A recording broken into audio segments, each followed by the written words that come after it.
Evangelho de Mateus, capítulo 14, versículo 22 em diante. Diz assim. Vamos ler juntos? Logo a seguir, compeliu Jesus os discípulos a embarcar e passar adiante dele para o outro lado, enquanto ele despedia as multidões. E despedidas as multidões, subiu ao monte a fim de orar sozinho. Em caindo a tarde, lá estava ele só. Entretanto, o barco já estava longe, a muitos estádios da terra, açoitado pelas ondas, porque o vento era contrário. Na quarta vigília da noite, foi Jesus ter com eles andando por sobre o mar. E os discípulos, ao vê-lo andando sobre as águas, ficaram aterrados e exclamaram: é um fantasma. E tomados de medo, gritaram. Mas Jesus imediatamente lhes disse: tende bom ânimo, sou eu, não temais. Respondendo-lhe Pedro, disse: se és tu, Senhor, manda-me ir ter contigo por sobre as águas. E ele disse: vem. E Pedro, descendo do barco, andou por sobre as águas e foi ter com Jesus. Reparando, porém, lê esse versículo comigo. Reparando, porém, na força do vento, teve medo. E começando a submergir, gritou: salva-me, Senhor. E prontamente, Jesus, estendendo a mão, tomou-lhe e lhe disse: homem de pequena fé, por que duvidaste? Subindo ambos para o barco, cessou o vento. Lê comigo agora. E os que estavam no barco o adoraram, dizendo: verdadeiramente és Filho de Deus. Nós estamos iniciando hoje 7 domingos, 7 semanas, que nós vamos falar sobre 7 milagres extraordinários de Jesus. Amém? E eu tenho certeza que essas próximas semanas Deus vai falar muito ao teu coração e vai transformar as nossas vidas. A cada milagre tem um querer profético. A cada milagre tem revelações. E você a cada semana vai receber uma a uma, e você vai ver que nós sairemos a cada semana marcados por essa palavra em nome de Jesus. Amém? Senhor, obrigado por essa manhã. Obrigado, meu Deus, por essa palavra. Nós precisamos andar sobre as águas, Senhor. Precisamos entender que o Senhor tem para nós coisas grandes, superiores. Tu és o Deus lá dos impossíveis. Eu te peço, meu Deus, falar com cada um aqui hoje. Enche-nos, meu Deus, dessa esperança, dessa palavra. Nós intercedemos. Tudo aquilo que vem contra ela, meu Deus, seja repreendido agora. Usa, meu Deus, a minha vida segundo o teu querer e a tua vontade. E tudo o que nós fizermos, te entregaremos a honra e a glória, pois só tu és digno, em nome de Jesus. Amém e amém. Amém? Glória a Deus. Pode aplaudir ao Senhor. Pode sentar-se, por favor. E vira para o teu irmão e diga assim para ele: você vai andar sobre as águas. Amém? Queridos, Romanos capítulo 8, versículo 28. O apóstolo Paulo diz que todas as coisas cooperam para o bem daqueles que amam a Deus, daqueles que são chamados segundo o seu propósito. E Jesus, ele estava em um momento em que ele queria experimentar aqueles discípulos. Ele queria dar uma experiência a eles, uma experiência de autoridade para eles. Nós lemos aqui o texto que Jesus estava em um lugar e a multidão ficava com ele. Porém, ele disse àqueles discípulos: peguem o barco, passem a outra margem, porque eu vou despedir as multidões. Existem muitas pessoas que querem conversar, que querem uma oração, que querem falar comigo, mas vocês vão à frente, e depois eu encontro vocês. E aqueles discípulos, então, eles pegam aquele barco, e ele já era muito tarde, já era a quarta vigília da noite. Eles pegam o barco, eles estavam indo para outra margem. Mas Jesus, ao invés de seguir viagem com eles, Jesus, ele sobe ao monte a fim de fazer o quê? Fazer o quê? Orar sozinho. Aqui está uma grande chave. A nossa busca individual, a nossa busca incessante, a nossa vida espiritual precisa sempre ser alimentada. Nós precisamos ter os nossos momentos que nós chamamos de solitude. Não é um momento de solidão, é momento de solitude. De você muitas vezes sair um pouco das suas tarefas, sair um pouco da tua rotina, sair um pouco da nossa vida corrida, parar, orar, clamar a Deus, porque Jesus disse em Mateus 6, que aquele que o busca em secreto também ele recompensará. Nós precisamos ter uma vida de oração. Sexta-feira eu ministrei aqui os nossos teens e o nosso A2. Eu estava dizendo para eles sobre, até o tema era overdose, sobre os 12. Eu estava dizendo para eles o que está em Marcos 3. Quando Jesus ele sobe no monte, e naquele monte ele escolhe os seus discípulos. É tão incrível que quando você lê Marcos 3, diz que Jesus sobe ao monte e chama quem ele quis. Quem ele quis, não era que as pessoas subiam porque elas queriam, era quem Jesus queria. Porém, quando você vê essa mesma passagem lá em Mateus, você vai ver que Jesus ele ficou a noite inteira acordado e orando, e depois disso ele escolhe os 12. Ele escolhe aqueles homens que seriam transformados. E eu disse para eles que a Bíblia para nós, ela é uma grande esperança, porque nos mostra que não foram homens, capacitados, homens prontos que Jesus chamou. Jesus chamou pessoas mais improváveis. Jesus chamou um coletor de imposto, ele chamou pescadores, Jesus chamou um homem que era zelote, que significava um homem que zelava pela sua pátria, um homem que ele era contra aquele império romano que queria colocar sobre eles um jugo. Jesus chama homens que na verdade eram homens muito incapacitados talvez. Jesus chama Tomé, que era incrédulo.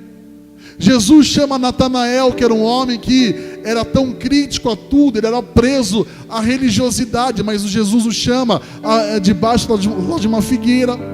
Jesus chama homens normais para serem constituídos por ele. Tanto é que Tiago 5,17 diz que Elias era homem semelhante a quem? Era homem semelhante a nós, sujeito aos mesmos sentimentos, sujeito à tristeza, sujeito à alegria, sujeito a tantas coisas. Mas diz que Elias era homem igual a nós, mas ele orava e Deus respondia. Deus responde as tuas orações. E talvez um caso clássico disso, um case, para nós sabermos quanto que a Bíblia ela é uma esperança para nós, que quando Samuel foi ungir um rei a Israel, ele unge Davi, e ele disse: eu não vejo o que o homem vê, o homem só vê o exterior, eu vejo porém o seu coração. E ele chama esses homens, aqueles homens incrédulos, homens de temperamento rude ainda, tanto é que João e Tiago, Jesus deu nome para eles de Boanerges, que significa filhos do trovão. Eram homens de temperamento pesado ainda. Tanto é que quando Jesus ele foi passar por Samaria, e eles queriam que Jesus ficasse uma noite ali, e os samaritanos disseram: não, aqui ele não vai entrar. Sabe o que esses discípulos fizeram? Eles disseram: Senhor, quer que a gente ore para que Deus mande fogo do céu e acabe com essa raça? Eram homens que na verdade não eram homens perfeitos, não eram homens, como eu posso dizer, santinhos, e que agora Jesus escolheu os melhores. Jesus escolheu homens de temperamentos difíceis, mas que esse mesmo que um dia queria que Deus mandasse fogo para destruir alguém, foi o homem que se transformou no discípulo do amor. Então Jesus chama aqueles discípulos para que eles passassem a outra margem, não para os fazer morrer, mas para os formar, para dar a eles a autoridade. Jesus não quer o teu mal, o Senhor quer que você se aperfeiçoe. Amém? Por que Jesus deixou eles irem sozinhos?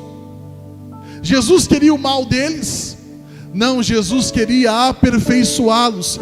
Existem guerras que você passa, não é que Deus te esqueceu, é que Ele está te aperfeiçoando a cada dia. Tanto é que Davi mesmo disse: foi bom eu ter passado pela minha aflição. Tem coisas que aparentemente no momento não são boas. Jesus, quando foi lavar os pés daqueles discípulos, Ele disse: o que eu faço hoje, vocês não vão compreender agora, somente depois.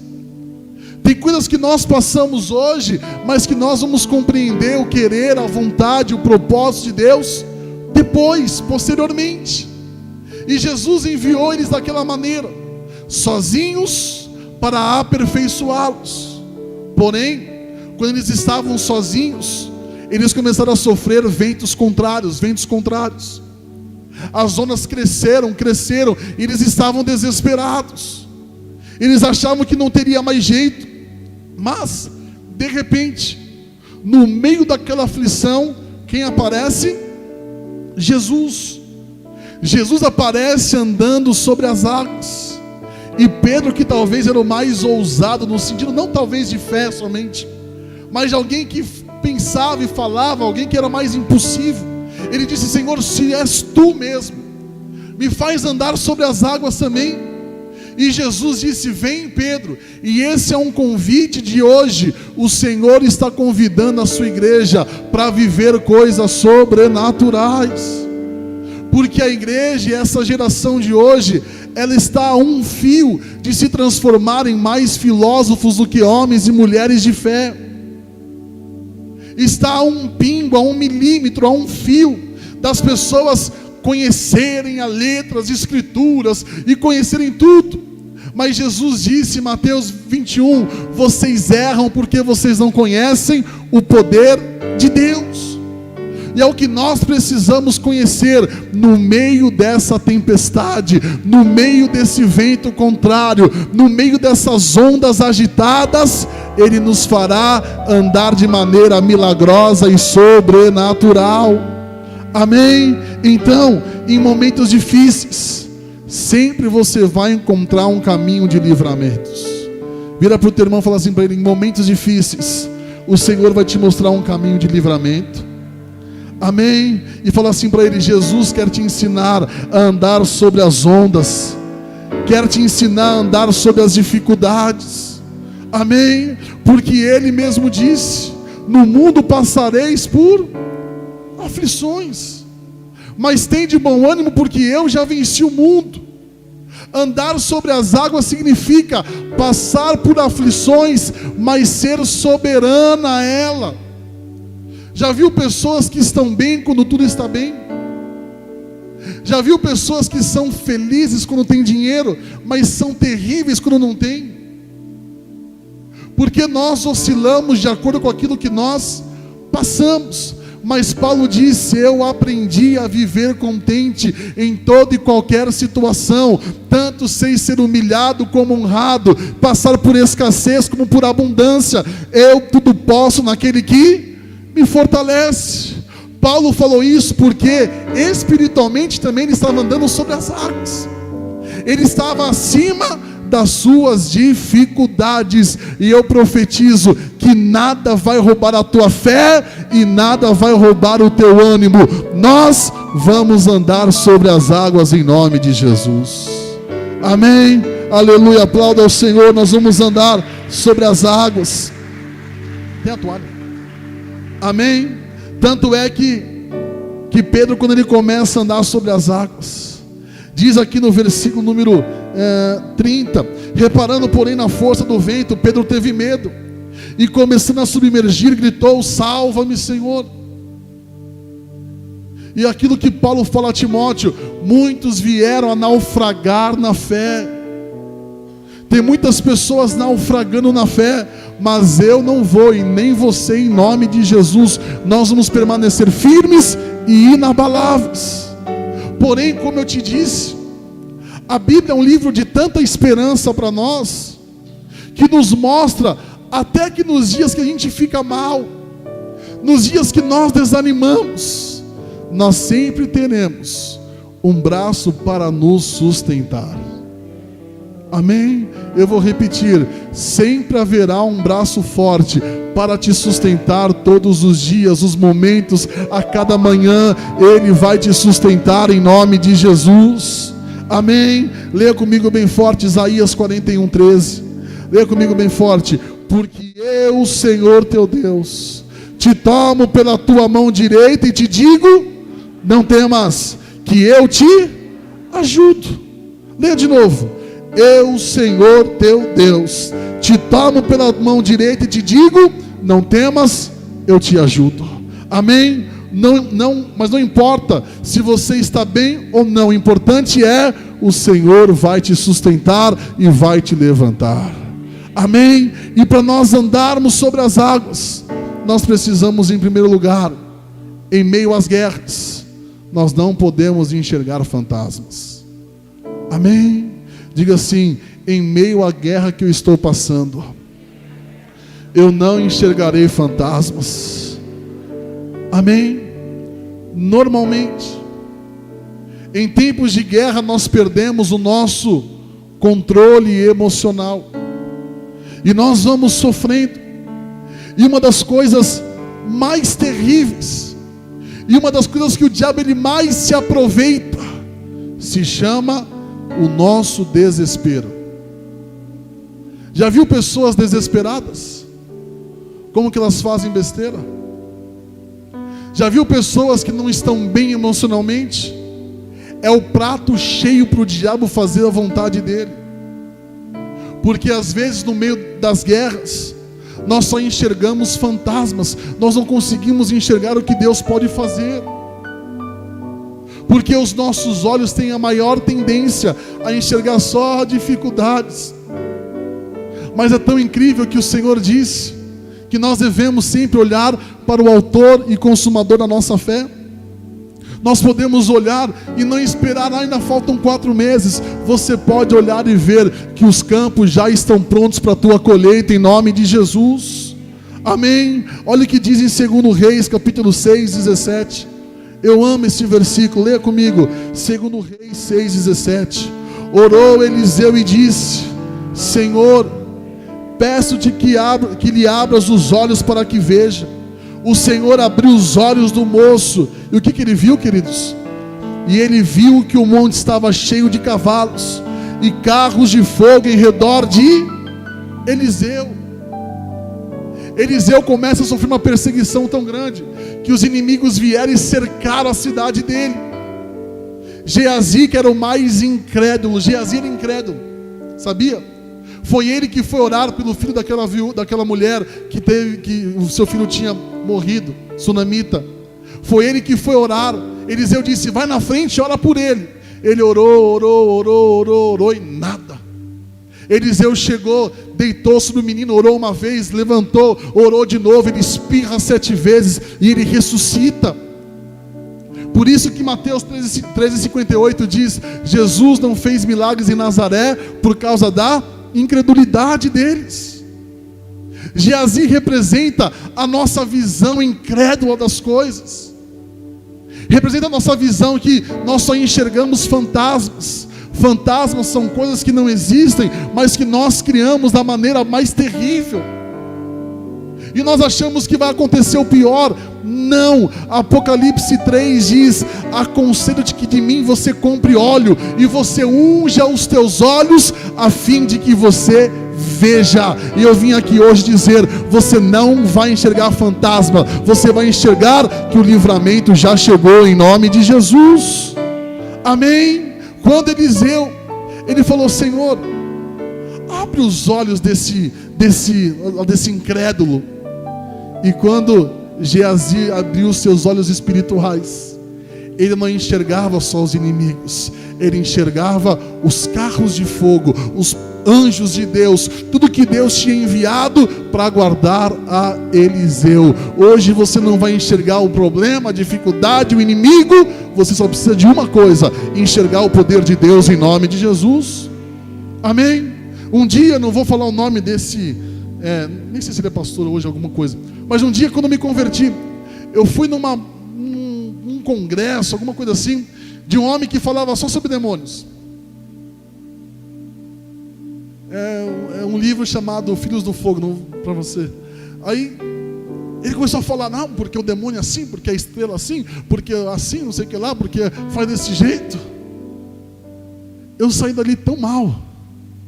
Eu não preciso saber, queridos, o nome, se é isso, se é estrela virada, se é não sei o que, se é o G5, se é não sei o que, se é o 5G. Eu só preciso saber, Deus é poderoso. Se Deus é poderoso, eu já estou enxergando o milagre dele em nome de Jesus. Amém. E eu vim hoje dizer, os teus olhos estão abertos, os teus olhos estão vendo o poder do Senhor na tua vida em nome de Jesus. Amém. Aplauda ao Senhor. Aleluia.